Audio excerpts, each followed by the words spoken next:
Welcome to this explainer. Today, we're diving into something that affects almost every single one of us, our modern, highly stationary lives.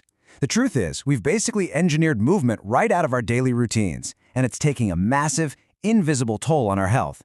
But don't worry, by the time we wrap this up, you're going to have a clear, highly actionable roadmap to reclaim your vitality. Let's get into it. Okay, let's start with a really simple question for you. Are you sitting down right now? Whether you're at your desk, commuting on a train, or just lounging on the couch, you might want to pay close attention. That seemingly harmless, super comfortable position you're in, it's actually at the very center of a global health crisis. Just to give you an idea of the sheer scale here, the World Health Organization projects that by 2030, a staggering 500 million people, that's 500 million of us, will develop non-communicable diseases. We're talking heart disease, obesity, diabetes, and it's all directly attributable to physical inactivity. This isn't about bad genetics. These are entirely preventable diseases caused simply because we stopped moving. And the financial cost? It is absolutely mind-blowing. Treating these totally preventable diseases is going to cost global healthcare systems around $27 billion every single year. That's nearly $300 billion by the end of the decade. The economic drain of our collective stillness is just immense. Section 1. The Economics of Inactivity. The Workplace Cost. So, let's zoom in from the global view and look at how this epidemic actually ruins your work life and the wider economy. Look at this recent data out of the UK. Over a quarter of adults, 25.5% to be exact, are classified as entirely inactive. That means they manage less than 30 minutes of average activity across a whole week. That is a massive chunk of the workforce essentially powering down their biological engines day in and day out. Well, that workplace stillness has a huge financial impact, costing UK businesses a massive £6.6 billion every year. And that comes from ill health, sickness absence, and this really fascinating concept called presenteeism. If you haven't heard of it, it's basically when you show up to work, but you're unwell, unfocused, and just completely drained of productivity. The crucial point is right here in this data. The contrast in resilience is basically night and day. Physically active workers take 27% fewer sick days than their inactive peers. That saves businesses up to 4.5 lost working days per person every single year. And for the companies actually paying attention, for every £1 invested in workplace physical activity, they get a £34 return. I mean, that is an incredible business metric. You know, it's definitely no coincidence that the top 3 causes of long-term workplace absences are mental ill health, musculoskeletal problems, and stress. All of these conditions are deeply, deeply tied to a lack of physical activity. Movement doesn't just build your muscles, it literally buffers the bodily systems that prevent these exact workplace absences in the first place.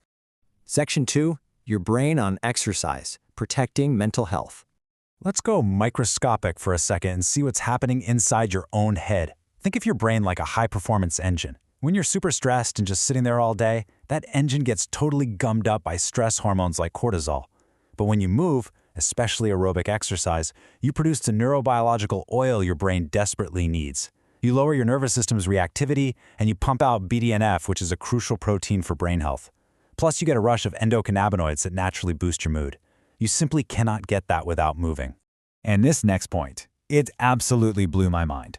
A massive 2024 meta-analysis, looking at over 14,000 participants, found that activities like jogging, yoga, and resistance training produce neurological benefits so profound they rival clinical therapies and actual medications for depression. Literally, your sneakers and a brisk walk are medicine for your mind. Section 3. The sedentary paradox. You cannot outrun sitting. Okay, we need to completely dismantle a myth right now. The idea that a quick gym session in the morning cancels out a whole day of sitting. Yeah, that's false.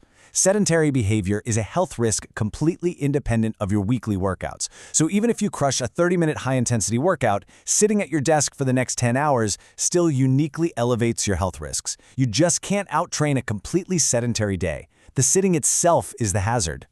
Think about it like this. When we sit totally still, our biological mechanisms basically initiate a shutdown sequence. Muscle contractions drop, which means your body stops taking up glucose, and your lipid metabolism takes a massive hit. Over time, this leads straight to reduced insulin sensitivity and chronic inflammation, which, by the way, are the core pathways for modern diseases like type 2 diabetes and cardiovascular issues. Your body literally requires a continuous baseline of movement just to run its basic daily maintenance. Section 4. the moderate movement prescription. Practical solutions. Now, if you're feeling a bit doomed by all these statistics, here is the good news. Actually, it's great news. You do not need to go train for a marathon to save your brain and your career. Research by scientist Michelle Wolf-Marinis proves you can conquer emotional exhaustion and job burnout just as effectively with moderate movement. High-intensity activity didn't reduce job burnout any better than lower levels of exercise. The secret is simply stepping away from the screen and waking up your body. So here is your highly actionable, totally doable daily prescription to fix this. Just pick one of these.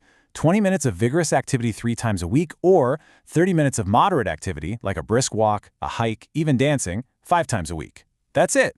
And the real cheat code here is to hack your environment. Take the stairs instead of the elevator. Park at the far end of the parking lot. Just find tiny ways to break up those long, continuous blocks of sitting. Because ultimately, building an active society isn't just a personal weight loss goal. As the head of the World Health Organization emphasizes, it's a fundamental requirement for sustaining human health and global economic stability. When we scale up policies to get people moving, the benefits ripple out, radically improving our societies and economies at a massive scale. I really hope this explainer has shifted your perspective on physical activity. Movement is not some optional luxury for when you have free time. It is the biological oil your body and brain desperately need to function in a world that is practically designed to keep you still. So, as we wrap up, knowing that your chair is quietly powering down your biological systems right now, what is the very next literal move you're going to make when this ends? Stand up, stretch, take a walk. Your biology is waiting.